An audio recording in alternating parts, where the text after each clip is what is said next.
자, 오늘 말씀 사도행전 17장 22절에서 31절 같이 보도록 하겠습니다.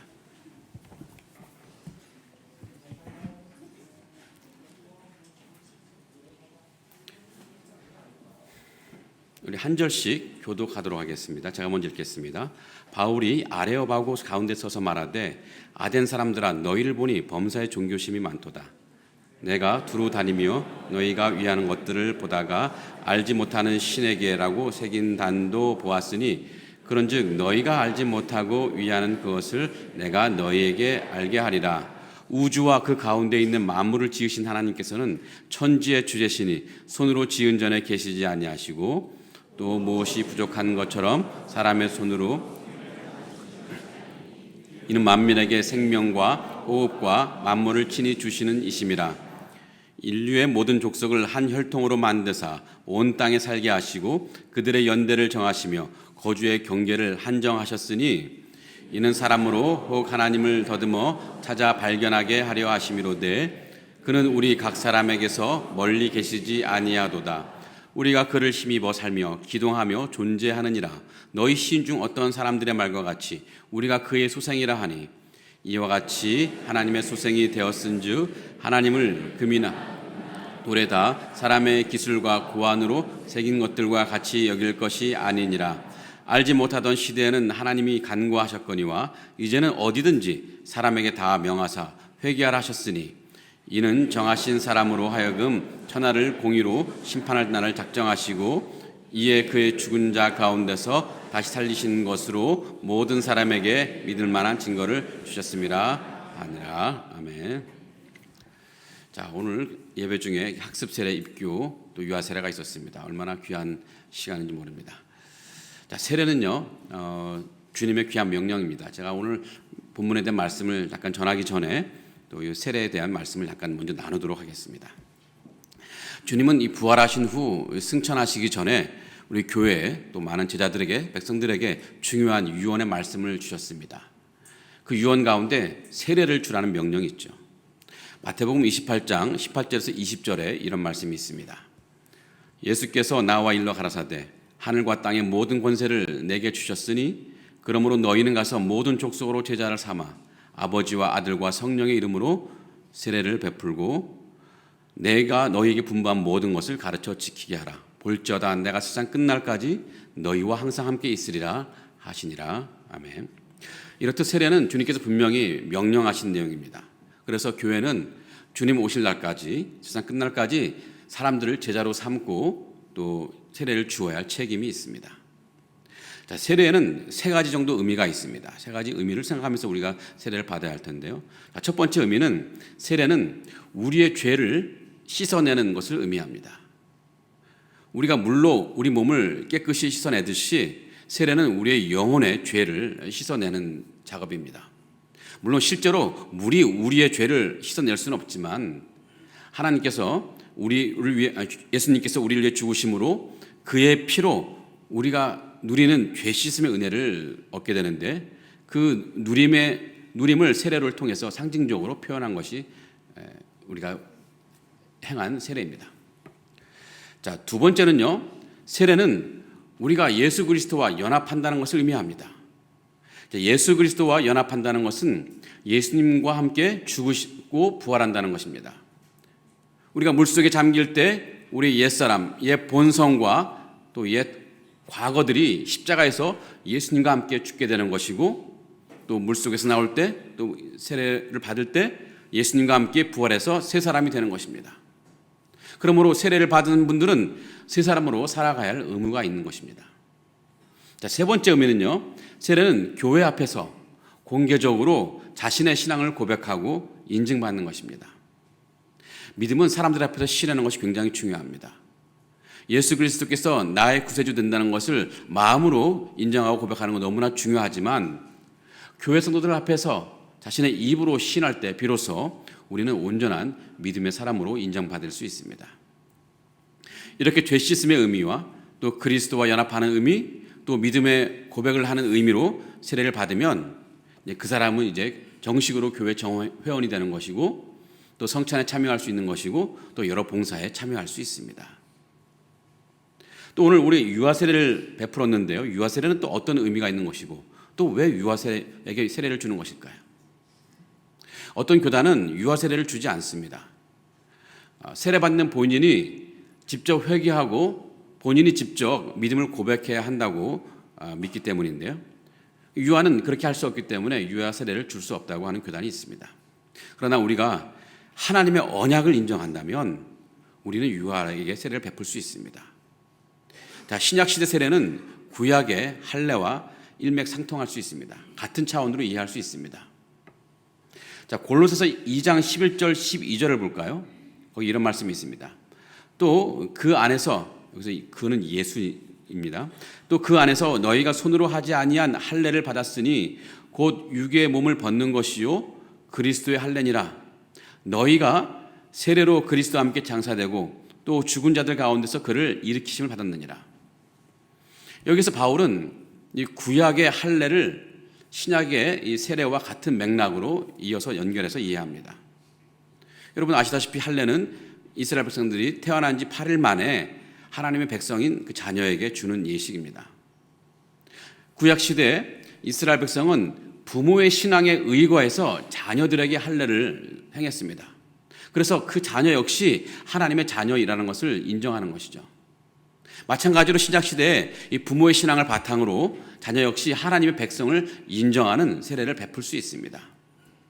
다만 그 자녀가 성인이 되었을 때 입교를 통해서 다시 한번 자신도 하나님의 백성이라는 것을 고백하는 과정이 필요합니다.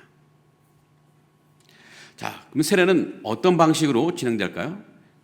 기본적으로 세례는 물로 씻는 것입니다. 세례 형식은 세 가지가 있습니다. 자, 물속에 잠기게 하는 방식이 있고요. 또 머리에 물을 붓는 방식이 있고 또 머리에 물을 뿌리는 방식이 있습니다. 우리는 물을 뿌리는 방식으로 했습니다. 초대교회에서는 주로 이 물속에 담기게 하는, 몸을 잠기게 하는 그런 예식으로 방식으로 취했는데, 하지만 이제 12세기 정도 되면서부터 이제 좀 바뀌어서 머리에 물을 붓거나 머리에 물을 뿌리는 방식이 많이 사용되었습니다. 아마도 그 이유는 몸에 병이 있는 분이라든지 몸이 불편한 분들, 그리고 또 어린아이 같은 경우에는 물속에 들어가는 게 어렵기 때문일 것이고, 또 이 물이 귀한 사막 지역 같은 데서는 물에 들어갈 수가 없어요. 뭐 그런 면에서 좀 물을 뿌리는 혹은 물을 붓는 방식이 취해졌던 것 같습니다. 그래서 한국 교단에서는 장로교라든지 감리교는 물을 뿌리는 세례를 많이 행하고, 또 반면에 침례교나 순복음 교단에서는 물에 몸을 잠그는 방식을 많이 행합니다. 저도 마음 같아서는 우리 역시 물에 잠기게 하는 방식으로 하면 좋겠습니다. 그래서 이게 굉장히 은혜가 되거든요. 물 들어갔다가 나오면서 죽었다가 다시 살아나는 그 상징적인 의미가 굉장히 강합니다. 하지만 우리 여건상 그게 안 되니까 좀 아쉽긴 합니다. 나중에 혹시 기회 됐으면 여기에 세례탕 하나 넣고 침례탕 넣고 하면 모르겠습니다만 지금은 그런 경우가 안 될 것 같습니다. 그렇다고 여러분 그 세례와 침례 이것이 의미가 달라지거나 그 효과가 달라지는 것은 절대 아닙니다. 똑같은 의미이고 똑같은 효과가 있습니다. 자, 한편 우리가 학습을 제일 먼저 했는데요. 학습은 예수 그리스도를 구주로 믿고 고백하고 성경을 배우고 성도의 생활을 본받기로 서약하는 것입니다. 그래서 이 학습 받으신 분은 신앙생활을 열심히 배우고 익히는 것이 중요합니다. 주기도문도 외우고 사도신경도 외워야 됩니다. 학습받고 최소한 6개월이 지난 다음에 세례를 받을 수가 있습니다. 하여튼 오늘 세례를 받으신 분, 또 입교하신 분, 학습 받으신 분, 또 유아 세례를 받은 우리 유아들, 또 그 부모님들에게 하나님의 은혜가 넘치기를 기원합니다.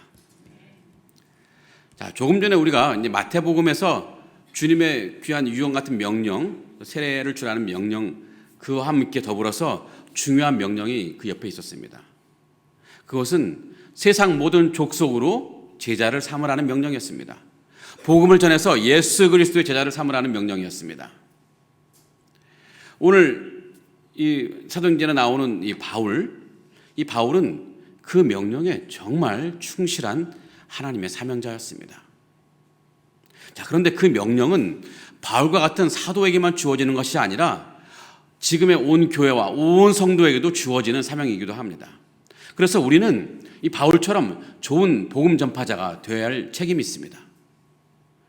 오늘 말씀에 나온 이 바울을 통해서 우리가 어떻게 좋은 복음 전파자가 되어야 될지 한번 생각해 보면 좋겠습니다. 자, 오늘 말씀은 이 바울이 이 아레오바구에서 그리스의 아덴 사람들에게 전한 설교의 내용입니다.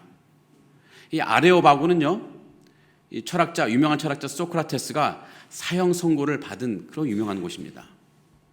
이 아레오바구는 지금의 그리스 아테네에 있는 바위 언덕인데요. 고대 이 그리스는 이곳 아레오바구에서 중요한 재판이나 중요한 회의를 열었더랬습니다. 그래서 이 아레오바구는 법정의 역할도 감당했는데 소크라테스가 여기서 재판을 받았고 결국 이곳에서 사형 판결을 받기도 했습니다. 바울이 이 유명한 언덕에서 그리스인들에게 설교를 하는데 바로 그 설교문이 오늘 본문의 내용이라는 것입니다. 자, 바울은 이 아레오바고에서 어떤 설교를 했을까요? 결론부터 요약하자면 바울은 유일하신 하나님을 알려주는 설교를 했습니다. 바울은 먼저 자신이 이제 아덴에서 보았던 아주 굉장히 특이한 것을 화두로 올리면서 설교를 시작합니다. 그 특이한 것이 무엇이냐면은 이 알지 못하는 신에게라고 라는 말이 새겨진 제단이었습니다. 그 제단마다 각각의 신 이름이 있었던 것 같습니다. 근데 어떤 제단은 어떤 특정한 신의 이름이 있는 것이 아니고 알지 못하는 신에게 이렇게 써져 있어요. 사실 고대 아테네는 신들의 도시였습니다. 아테네는 신과 제단이 얼마나 많았는지 아테네에서는 사람을 발견하기보다는 신을 발견하는 것이 더 쉽다는 말을 하기도 했습니다. 아주 다양한 신들이 그곳에 있었습니다. 태양의 신, 달의 신, 대지의 신, 우레의 신, 바람의 신, 심지어 포도주의 신까지 있었습니다. 기타 등등. 여러분 그리스 신화에 나오는 그 모든 신들이 다 거기 그리스인들의 숭배 대상이었습니다. 그래서 그리스인들은 그 신들을 위해 각각의 제단을 만들고 그 각각의 제단에서 그 신들을 숭배했습니다. 바울이 이 아테네에 와서 쭉 둘러보는데 그 도시 이 아테네에서 수많은 제단들을 보다가 어떤 특이한 제단을 하나 발견했는데 그 제단의 이름이 다시 말하면 알지 못하는 신에게였습니다. 말 그대로 알지 못하는 신에게 헌정하는 제단이었습니다. 바울에게는 이것이 아테네 사람들에게 하나님을 전할 아주 좋은 소재로 보였던 것입니다. 이것을 가지고 저 사람들에게 복음을 전해야겠다라고 생각한 거죠. 그래서 그리스인들이 알지 못하는 그 신, 나 바울이 알고 있는데 그 신이 바로 여호와 하나님이다라고 이제 소개하는 거죠. 그래서 바울이 그렇게 그들의 마음을 열고 그들의 귀를 열 다음에 이제 하나님을 소개하는데 오늘 본문에 나온 이 바울의 설교에서 하나님을 어떻게 소개하느냐면 주로 이제 세 가지로 요약해서 말할 수 있습니다. 자, 첫 번째는요, 하나님은 우주의 창조자라고 바울이 소개합니다. 한 24절을 볼까요? 우주와 24절, 우주와 그 가운데 있는 만유를 지으신 신께서는 천지의 주제시니, 천지의 주제라는 말은 천지의 모든 곳에 계신다는 거죠. 하나님은 세상에 존재하는 모든 것을 창조하신 분이며 세상의 주인이라는 것입니다. 자, 두 번째는요, 바울이 전한 하나님에 대한 정보 두 번째는 하나님은 우리 인간의 구원자라는 것입니다. 25절 중간에 이런 말씀이 있습니다. 이는 만인에게 생명과 호흡과 만물을 친히 주시는 자이십니다. 우리에게 생명을 주시기도 하셨고 죄인된 우리에게 구원의 은혜를 주시기도 하신 분이라는 것입니다. 또 세 번째는요, 바울은 하나님을 세상의 심판자로 선언합니다. 31절을 볼까요? 이는 정하신 사람으로 하여금 천하를 공의로 심판한 날을 작정하시고, 여기서 정하신 사람은 예수 그리스도입니다. 하나님이 정하신 사람, 곧 예수 그리스도를 통해서 언젠가 세상을 심판할 것을 말하고 있습니다. 요약하자면 바울은 하나님이 창조자이며 구원자이며 심판자라고 소개하는데 하나님에 대한 정확한 소개였습니다. 이 본문에 대한 신학적인 의미는 다음에 한번 말할 수 있는 기회가 있을 거라 보고, 오늘 저는 이 말씀을 나오는 바울을 통해서 어떻게 하면 우리가 좋은 복음 전파자가 될 것이냐를 한번 생각해 보는 시간이 되면 좋겠습니다. 이미 말씀드렸지만 우리에게 주어진 우리에게 맡겨진 중요한 사명 가운데 하나는 예수 그리스도의 증인이 되는 것입니다. 복음을 통해 전도하고 선교하는 사명인 것입니다. 그런데 우리가 누군가에게 복음을 전하려 할 때 어떻게 전해야 할지 잘 모를 수가 있습니다. 어떻게 좋은 복음 전파자가 되어야 할지를 잘 모를 수 있다는 것입니다. 하지만 우리에게 오늘 귀한 자료가 있습니다. 바울에게서 배울 수 있을 것 같습니다. 두 가지 포인트를 간략하게 짚어보려고 하는데요.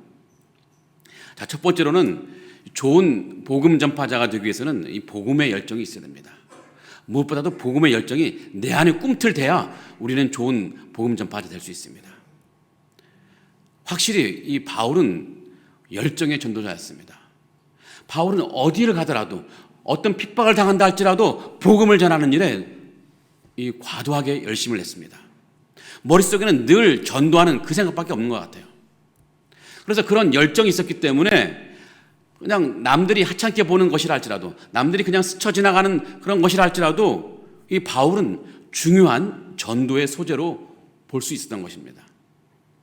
그리고 알지 못하는 신에게가 새겨진 이 제단, 남들은 그냥 스쳐 지나갈 그냥 아무것도 아닌 것이 될 수 있습니다. 하지만 오직 전도해야겠다, 복음을 전해야겠다고 생각한 이 바울에게는 이것이 너무나 중요한 복음 전파의 소재가 되는 것입니다. 어느 그 유적 답사기에 나온 유명한 말이 있죠. 아는 만큼 보인다. 들어보셨습니까? 아는 만큼 보인다. 여러분, 그 유적지에서 또 유적을 보더라도 그 유적에 대해서 알고 그 유적을 보면요, 더 많은 것이 보입니다. 더 중요한 것들이 내 눈에 들어와요. 하나의 조각, 하나의 그런 무늬, 이런 것들이 내 눈에 들어오죠. 그렇지 않으면 그냥 아무것도 아닌 것처럼 보이죠. 우리도 언젠가 한번 교회 차원에서 또 성지 여행을 한번 가보려고 할 텐데요.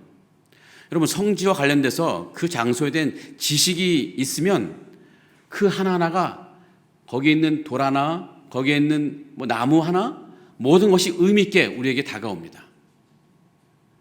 하지만 성지에 대해서 아무런 지식이 없는 상태에서 성지를 가게 되면요, 그냥 평범한 나무고 평범한 돌이에요. 그냥 평범한 집이고 평범한 호수에 불과합니다. 그래서 아무것도 기억이 안 나요. 성지 여행을 가더라도 사전에 충분한 지식을 쌓고 가는 것이 필요할 것 같습니다. 자, 이 아는 만큼 보인다는 말을 이 전도자나 설교자의 입장에서 약간 수정을 해서 사용할 수 있을 것 같습니다. 열정만큼 보인다. 좀 괜찮습니까? 제가 만든 말인데, 열정만큼 보인다. 가령 설교자의 경우는요, 설교자의 열정이 있는 목회자는 뭐 책을 읽거나 누구하고 만나서 대화를 하더라도요, 이 어떻게 하면 그 책의 내용이나 상대방의 이야기를 설교에 써먹을 수 있을까? 그런 궁리를 하는 버릇이 있어요. 그렇게 궁리를 하면서 책을 읽거나 사람과 대화하다 보면 좋은 설교 소재가 보이는 거죠. 저도 뭐 사역반이나 뭐 여러 가지 다른 그룹 구역 신방을 할 때 성도님들이 한 좋은 말들이 있으면 제가 메모를 했다가 나중에 그 성도 없는 곳에서 막 써먹기도 합니다. 자, 전도자도 마찬가지예요. 전도의 열정이 있는 사람은 복음을 어떻게 전해야 될지 그 방법이 눈에 들어와요. 특히 어떤 특정 누군가에게 복음을 전해야겠다, 그 마음이 간절하면, 여러분 부모나 혹은 자녀에게 정말 복음을 전해야겠다고 간절한 마음이 있다면 이 사람에게 어떻게 복음을 전해야 될지 그것이 보인다는 거예요. 가령 그 사람에게 어떤 고민이 있는지, 그 사람이 어떤 음식을 좋아하는지, 주로 어디를 가는지, 또 무엇을 못 먹는지, 이런 것들이 눈에 들어오면서 내가 어떻게 이 사람에게 복음을 전해야 될지를 내 안에서 깨닫게 된다는 것입니다. 이 바울은 이 복음의 열정으로 정말 가득한 사람이었습니다. 그러다 보니까 남들은 그냥 지나칠 것도 바울의 눈에는 복음을 전할 수단으로 보인 것입니다. 바울의 눈에 들어온 것이 뭡니까? 알지 못하는 신에게라는 말이 새겨진 제단이었습니다. 확실히 이 바울이 오늘 말씀 설교 초반에 알지 못하는 신에게라는 제단을 처음 언급했는데요, 이 바울이 이런 알지 못하는 신에게라는 이 말을 언급했을 때 이 그리스인들은 바울의 말에 귀에 솔깃했을 것입니다. 이제 그럴 수밖에 없는 것이 그리스인들은 자신들이 그 제단을 만들긴 했는데 정말 우리가 알지 못하는 신이 있는지, 정말 그 신이 어떤 신인지, 우리가 어떻게 숭배해야 되는지를 잘 모르거든요. 또 궁금해했을 것입니다. 이 복음을 전할 열정을 갖고 있던 바울에게는 바로 그 점이 보이는 거예요. 그리스인들이 무엇이 궁금하고 무엇에 대해 알고 싶어 하는지, 또 무엇을 두려워하는지를 알고 있었던 것입니다. 그래서 그 알지 못하는 신에게라는 말을 꺼내면서 복음을 전할 기회를 삼는 거죠. 자, 이 바울의 이 설교를 다 들은 다음에 그 아레오바고 관리였던 이 디오누시오, 발음하기 쉽지가 않은데 디오누시오와 그의 아내 다마리가 회심을 해요. 그 아레오바고의 관리, 12명의 관리가 있었는데 그 중에 하나인 디오누시오가 회심하죠.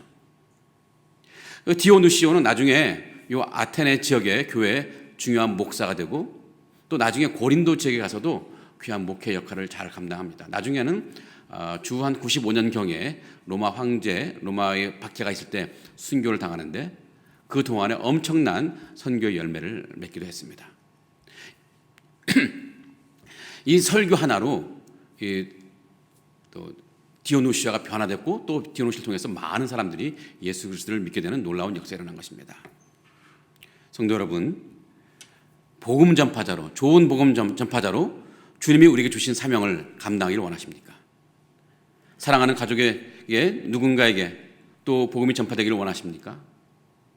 특히 제가 신방을 하다 보면 우리 나이 드신 부모님 가운데 아직 믿음 없는 분이 있어서 안타까움을 갖는 많은 분들이 있습니다. 참 안타깝죠. 나이가 다 들어가시는데. 그냥 마음속으로 안타까워하지 마시고 실제로 복음을 전할 수 있도록 여러분 한번 준비를 하시기 바랍니다. 어떻게 전해야 될지 잘 모르겠거든 주님께 복음 전파의 열정을, 그분께 내가 복음 전파에 전할 수 있는 열정을 내게 달라고 한번 간구해 보시기 바랍니다. 분명히 그러면 하나님께서 내 안에 그분에게 복음을 전파할 수 있는 열정을 허락해 주실 것이고, 아울러서 어떻게 복음을 전해야 할지도 하나님께서 지혜를 주실 것이고, 또한 담대함을 주실 것입니다. 그렇게 무장하고 그분께 나아가서 복음을 전해 보시기 바랍니다. 하나님께서 그분을 가만히 두시겠습니까? 마음 문을 열어서 예수 그리스도를 영접하게 하실 것입니다. 우리가 낙심하고 포기할 것이 아닙니다. 끝까지 주님과 함께 복음을 전하는 여러분, 귀한 여러분 되기를 바랍니다. 자, 두 번째로는요, 좋은 복음 전파자가 되기 위해서는 말씀에 준비가 되어 있어야 됩니다. 바울은 이 복음 전파의 열정도 있었지만 바울 안에는 이 복음 전파를 위한 말씀도 충만히 있었습니다. 오늘 본문에 나오듯이 바울은 이 하나님에 대해서 아주 거침없이 그리스인들에게 이 말씀을 전하고 있습니다. 하나님이 우리의 우주의 창조자이시고 우리의 구원자이시고 결국은 세상에 나중에 심판하실 심판주의라는 것을 거침없이 전했습니다. 아주 논리적으로 전해요. 여러분, 이 열정이 있다고 할지라도 전할 말씀이 준비되어 있지 않으면 사실 효과적으로 복음을 전하기가 어렵습니다. 물론 어떤 사람은 단순하게 예수를 믿으라고 이런 말만 해도 성령께서 특별히 역사하셔서 영접하는 경우도 있습니다만, 하지만 대부분 많은 경우에는 이 설득이 필요해요. 설득이 필요한데 이때 설득은 감정으로 설득하는 것이 아니라 말씀으로 설득하는 것입니다. 혹시 여러분 그 자녀 가운데 교회 잘 안 나가려는 자녀에게 어떻게 말하십니까? 뒷머리를 탁 치면서 나가라고 하십니까? 아니면 윽박지르면서 협박하면서, 아니면 좀 온건하게 내가 100위안을 줄 테니 가자, 뭐 이런 식으로 하십니까? 그러다가 오히려 역효과를 내는 경우가 너무 많습니다. 그러다가 포기하는 경우가 많죠. 윽박지를 것이 아니라, 뭐 뇌물 줄 것이 아니라 말씀으로 설득하는 것이 필요합니다. 왜 교회를 가야 되는지, 예수님이 어떤 분이신지, 구원이 무엇인지 그것을 설명할 수 있는 말씀의 논리가 우리에게 필요하다는 것입니다. 우리에게 부모님도 마찬가지예요. 단지 교회 가면 좋다, 그냥 천국 가자, 이 말만 할 것이 아니라 정말 말씀을 가지고 그분을 설득할 수 있어야 된다는 것입니다. 우리 한국인도 우리 그리스도인들처럼 참 종교심이 많아서 그런지 좀 이단들이 참 많아요. 그 중에 가장 우려되는 이단이 신천지인데요. 예전에 그 코로나로 인해서 신천지가 대형 사고를 쳤는데도 여전히 신천지가 세력을 확 충정해 있습니다. 특히 이 젊은이들이 어떻게 된 일인지 신천지에 많이 포섭당해가지고 가서 나오지를 않습니다. 그게 강제로 감금당했다기보다는 그들이 설득을 당해서 거기에 매료돼가지고 더 이상 나오려고 하지 않아요.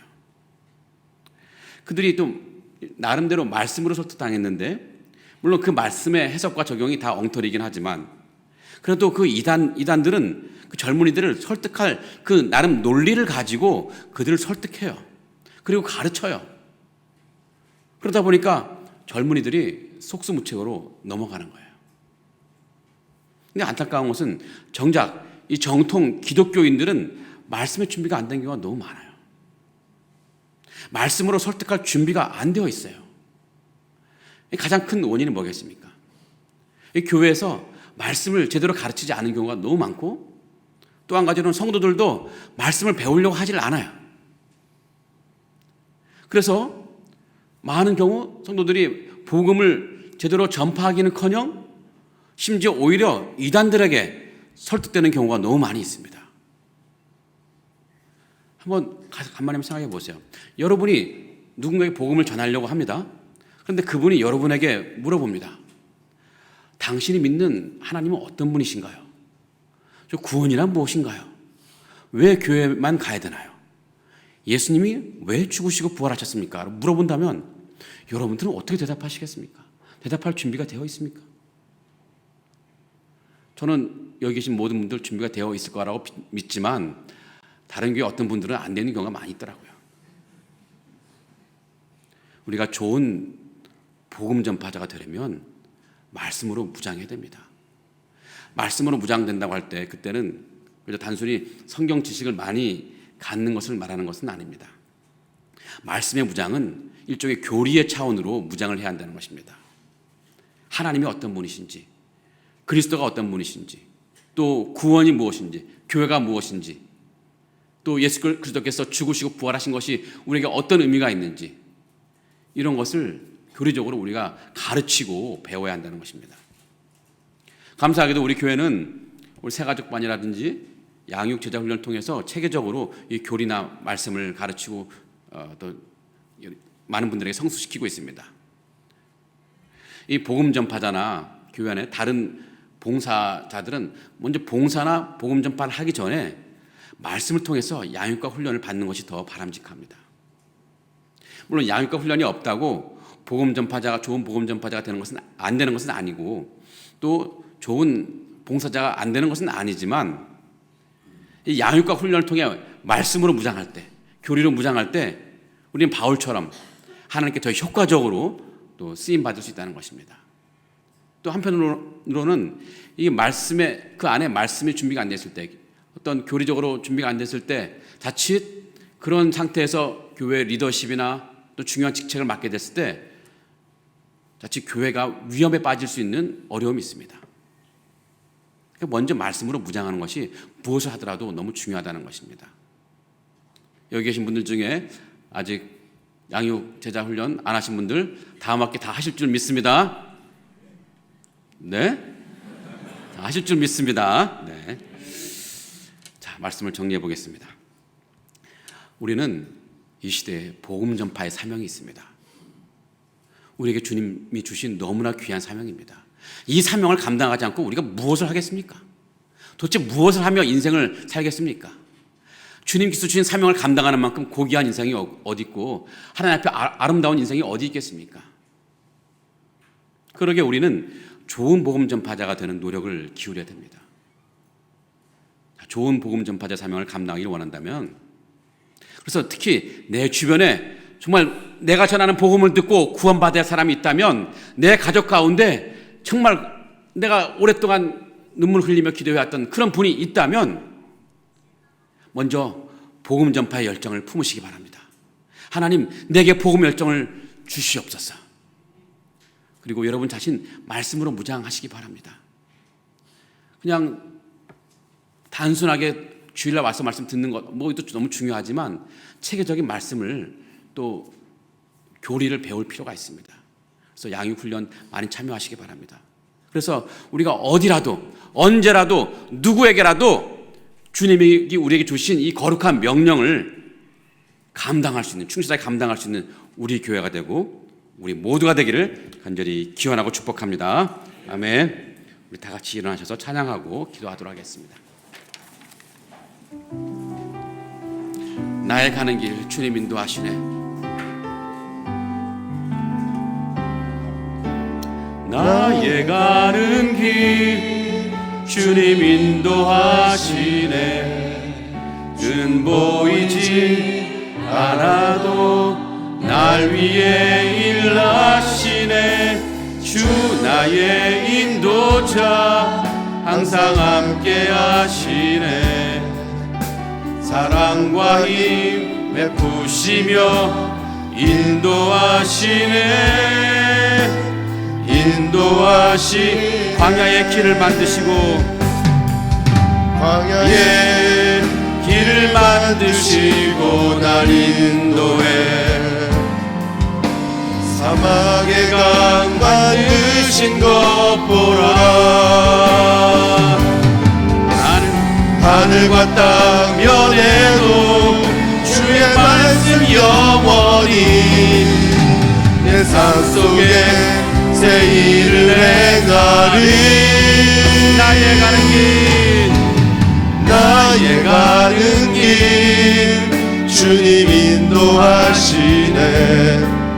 그는 보이지 않아도 날 위해 일하시네. 주 나의 인도자 항상 함께 하시네. 사랑과 힘 베푸시며 인도하시네.